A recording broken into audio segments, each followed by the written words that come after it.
თბილისის საქალაქო სასამართლოში გზის ხელმეორედ გადაკეტვის საბაბით სისხლის სამართლის წესით დაკავებული ზურაბ მენთეშაშვილის პროცესი გაიმართა. პროევროპული აქციების 61 წლის მონაწილე სანქცირებულმა მოსამართლემ ნინო გალუსტაშვილმა კვლავ პატიმრობაში დატოვა. ზურაბ მენთეშაშვილი პოლიციამ 2025 წლის 31 ოქტომბერს დააკავა და გამოძიება 347 მუხლის პირველი ნაწილით დაიწყო, რაც შეკრების ან მანიფესტაციის ჩატარების წესის დარღვევას გულისხმობს. მენთეშაშვილი ანალოგიური ქმედებისთვის 2025 წლის 24 ოქტომბერს ადმინისტრაციული წესით იყო დაკავებული და საღდელის სახით 7 დღიანი პატიმრობა ჰქონდა შეფარდებული. ქმედების განმეორებით ჩადენის გამო კი ოცნების პარლამენტის მიერ მიღებული რეპრესიული კანონის საფუძველზე გამოძიება სისხლის სამართლის წესით დაიწყო. მენთეშაშვილს 1 წლამდე თავისუფლების აღკვეთა ემუქრება.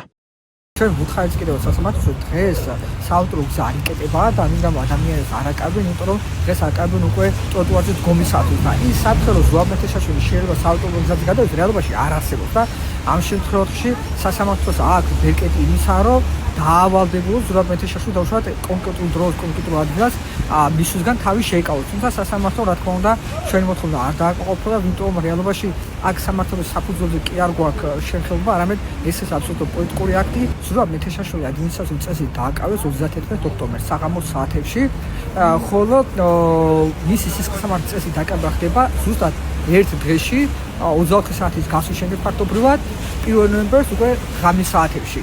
ჩვენ როდესაც გვითხრეს რომ მისი დაკავების დროს ამოიღეთ ხაკისფერი ჩანთა და სხვა ნივთები სისხლის სამართლის დაკავების დროს, რეალობაში ეს ამოიღეს ადმინისტრაციული დაკავების დროს და აი ამ ლუკებში, რომელიც სპეციალურ პაკეტებში, რომელიც მოიტანა პროკურატურამ, ეწერა 1 ნოემბერი. ეს სრულიად შესაძლებელია, რომ 31 ოქტომბერს საღამოს უცებ დააკავეს, მაშინ მოხდა მათი დალუქვა და არა სისხლის სამართლის წესით დაკავების დროს, იმიტომ რომ სისხლის სამართლის წესით დაკავებისას რეალობაში ესეთი ზურაბ მენთეშაშვილი თან არ ქონდა. და ამიტომაც გამახვილოთ ამაზე ყურადღება. ჯანმრთელობით გომარვაზე დაკავშირებით მეტნაკლებად კარგად გრძნობს თავს, იმიტომ რომ ის იღებს საკუთარ დანამატებს, იღებს სითხეს, რძეს და ასე შემდეგ, რაც აძლევს საშუალებას იმისას, რომ აი აქამდე თავი მეტნაკლებად ჯანმრთელობით გომარვაში შეინარჩუნოს.